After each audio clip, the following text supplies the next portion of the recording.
ये तसव्वुर करना बहुत मुश्किल है कि आग की इजाद के बगैर इंसान कैसे रहते थे। मुअज़्ज़िज़ नाज़रीन व सामीन, जानकारी में खुशामदीद। आग लगने से पहले इंसान सिर्फ गर्मियों की गर्मी और सर्दियों की सर्दी के बारे में जानते थे, लिहाजा आग के बगैर, खाना पकाने के बगैर और किसी को कच्चा खाना खाकर सर्द रातों में जिंदगी गुजारनी पड़ती थी।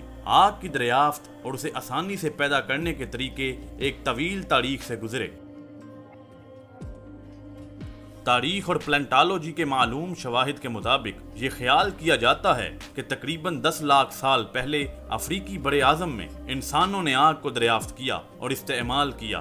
तकरीबन 2 लाख साल पहले एक तवील अरसे के बाद जदीद इंसानों ने आग पैदा करने के तरीके सीखे और तकरीबन 1.5 मिलियन साल पहले अफ्रीका में चूल्हे यानी आग के गड्ढे के सबूत रिकॉर्ड किए गए हैं। इससे पहले के इंसानों ने लकड़ी की छड़ियों को रगड़कर या 2 पत्थरों को एक साथ तोड़कर आग पैदा की थी।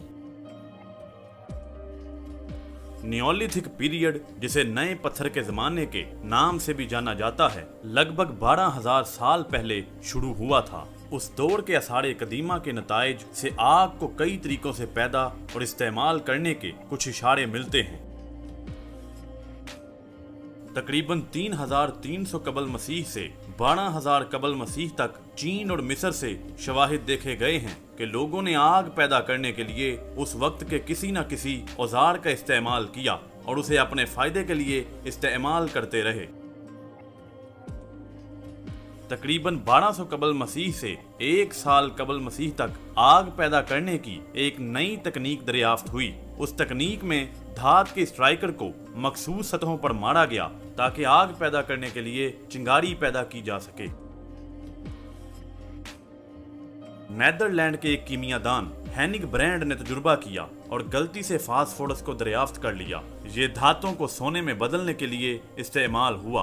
उसके बाद 1678 में जोहान कंकल और 1680 में सर रॉबर्ट बॉयल ने आग पैदा करने के लिए फास्फोरस से लिपटा हुआ कागज और सल्फर की तह चढ़ा हुआ लकड़ी का टुकड़ा इस्तेमाल किया। 1826 और 1827 के दौरान जॉन वाकर सैमुअल जोन्स के कामों के नतीजे में आग पैदा करने के तरीके कार की तरक्की हुई। वाकर ने आग पैदा करने के लिए एंटीमोनी सल्फाइड, पोटाशियम क्लोरेट और कुछ दूसरे केमिकल्स का इस्तेमाल किया, जबकि जोन्स ने लूसीफर्स को बनाया। 1830 में चार्ल्स सूडिया ने सफेद फास्फोरस का इस्तेमाल किया जो कि बू के बगैर था, लेकिन उसकी वजह से फोसी जबड़े नामी बीमारी पैदा हुई। बहुत से मामलात में ये माचिस की छड़ियां इंसानों पर मोहलिक असरात मुरतब कर रही थीं, लेकिन ये जदीद मैच स्टिक्स के दौर का आगाज था। जोशुआ पूजी ने 1892 में एक माचिस की किताब तैयार की जो 50 छड़ियों पर मुश्तमिल थी। ताहम जब उसको इस्तेमाल किया जाता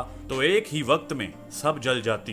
बाद में डायमंड मैच कंपनी ने नुमाया सतह को पैकिंग के बैरूनी हिस्से में मुंतकिल कर दिया। उस नई किस्म का मैच बहुत महफूज और आसान था। उस किस्म के मैच आज भी इस्तेमाल होते हैं, अगरचे अब भी दुनिया भर में माचिस की एक बहुत बड़ी मकदार इस्तेमाल की जाती है। लेकिन लाइटर्स की तरक्की और मैग्नीशियम धात या बड़की चिंगारी के इस्तेमाल ने उन्हें बहुत आसान बना दिया है। जदीद गैस लाइटर में लाइटर की नोजल पर आग बुझाने के लिए सिर्फ बटन दबाना पड़ता है। मजीद वीडियोस देखने के लिए जुड़े रहें जानकारी के साथ। चैनल को सब्सक्राइब करें और बेल आइकन को दबाना मत भूलें।